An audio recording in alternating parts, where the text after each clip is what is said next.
फर्रुखाबाद की दो पक्की सहेलियों का अंतिम संस्कार बुधवार 28 अगस्त को भारी पुलिस सुरक्षा के बीच करवा तो दिया गया, लेकिन अब भी ये मामला उलझा हुआ है।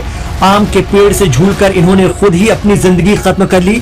पुलिस की ये थ्योरी मृतक लड़कियों के घर वालों को हजम नहीं हो रही है। दोनों लड़कियां दलित जाटो समाज से ताल्लुक रखती थीं और जिस तरह घर वालों के शक व शुबा के बीच उनकी आखिरी रस्में अदा की गई, उसे देख लोगों को बरबस ही यूपी के हाथरस कांड की याद आ गई, जहां पुलिस ने आनन फानन में दलित मृतक पीड़िता का दाह संस्कार अंजाम दे दिया था। 18 और 16 साल की दोनों लड़कियों के घर वाले अब भी मानने को तैयार नहीं है कि उनकी बेटियों ने मौत को गले लगाया है। दोनों के पिता का मानना है कि उन्होंने खुद अपनी बेटियों के जिस्म पर चोट के निशान देखे हैं। पुलिस को इसके बारे में बताया भी, लेकिन वहां से सिर्फ भरोसा मिल रहा है, देखेंगे, जांच करेंगे। मैं बता रहे रिपोर्ट में कुछ नहीं आया, शरीर सुबह खोला था तो सब पूरा मारा पूरा है, कांटे आटे लगे हुए हैं, तो इनमें कांटे आटे लगे हुए इन्हें खींचा है और मारा बेल्ट लगी हुई है और उसमें गए हैं तो बता रहे कुछ भी नहीं आया रिपोर्ट में। अच्छा, सवाल यही उठता है कि फर्रुखाबाद की कायमगंज पुलिस किस आधार पर एक ही दुपट्टे से झूल रही दो सहेलियों की मौत को शुरू से ही अपनी जान स्वयं लेने का मामला बता रही है, जबकि उनके माता पिता और दीगर रिश्तेदार इसे मानने को तैयार ही नहीं।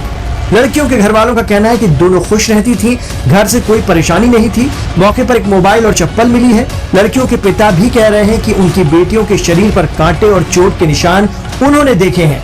अब तक इस मामले में परिवार वालों के शक के बावजूद एफआईआर न होना भी कई सवाल खड़े कर रहा है। आपको बता दें कि ये मामला यूपी के फर्रुखाबाद के कायमगंज थाने के भगवतीपुर गांव का है, जहां गांव में पड़ोस में रहने वाली दो सहेलियां जन्माष्टमी की झांकी देखने निकली थी।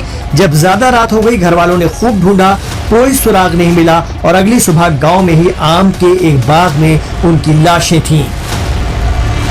आप जो है कि हत्या का आरोप लगा रहे हैं, तो हाँ, ये हत्या का आरोप है, ये तो निश्चित है। निश्चित हत्या हुई है। हाँ, ये तो निश्चित है कि हत्या का आरोप इसलिए है, पहले लड़की 60 किलो की 40 किलो की है, तो ऊपर नीचे कैसे हो सकती है, मतलब जिसका वजन ज़्यादा है वो ऊपर है, जिसका कम है वो नीचे है। दूसरी बात, उसके पैर में चोट का निशान है, कांटे भी जो देखे, कांटे भी लगे थे और वहाँ मुझे दिखाया गया है कि कोई भी चोट का निशान नहीं है। तो उसके डाउट पे थोड़ा हमने मतलब हिसाब बात तो इन्फॉर्मेशन दी है। आपकी सही कार्रवाई और भी जाँच बाकी पड़ेगी, पैनल की है, वीडियोग्राफी भी है। तो मैं आपको दीवार में कांटे आते थे और लकड़ी में कांटे थे और इधर शरीर में वो क्या नाम लगा हुआ था, क्या नाम है, बेल्ट काटा, बेल्ट के निशान भी पड़े हुए, मैं उतारूंगा, आप फिर वीडियो बना ठीक है। गांव वालों की माने तो पुलिस ने आनन फानन में लाशों को पेड़ की टहनी से उतार लिया, किसी को ठीक से देखने भी नहीं दिया गया। पोस्टमार्टम से पहले ही पुलिस ने इसे खुद ही इहलीला खत्म करने का मामला बता दिया। इतना ही नहीं, सोशल मीडिया पर चल रही कुछ रिपोर्ट्स के मुताबिक गांव की महिलाएं दावा कर रही हैं कि उन्होंने दोनों मृतक लड़कियों के पूरे शरीर पर जख्म और कांटे देखे हैं। इतना ही नहीं, कुछ लोग कह रहे हैं कि शवों पर बेल्ट से मारे जाने के निशान भी थे। इस मामले पर सियासी हस्तियों ने भी पुलिस कार्रवाई और कानून व्यवस्था को लेकर सवाल खड़े किए हैं। यूपी के पूर्व सीएम और समाजवादी पार्टी के चीफ अखिलेश यादव ने सोशल मीडिया प्लेटफॉर्म एक्स पर लिखा, फर्रुखाबाद में दो बालिकाओं की संदिग्ध मौत के मामले में बीजेपी सरकार की चुप्पी विचलित करने वाली है। शायद इसकी दोहरी वजह है, एक तो भाजपा का स्त्री विरोधी कुविचार और रवैया और दूसरा उनका दलित होना। समाजवादी पार्टी इस संदर्भ में एक प्रतिनिधि मंडल भेजकर सांत्वना के साथ साथ इंसाफ के लिए आवाज उठाएगी।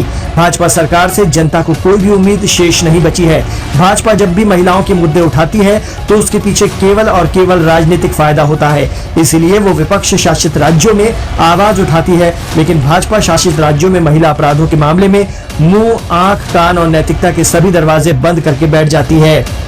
समाजवादी पार्टी के नेता और अयोध्या फैजाबाद के सांसद अवधेश प्रसाद का भी कहना है कि इस मामले में पहले ठीक से जांच हो और फिर कार्रवाई हो।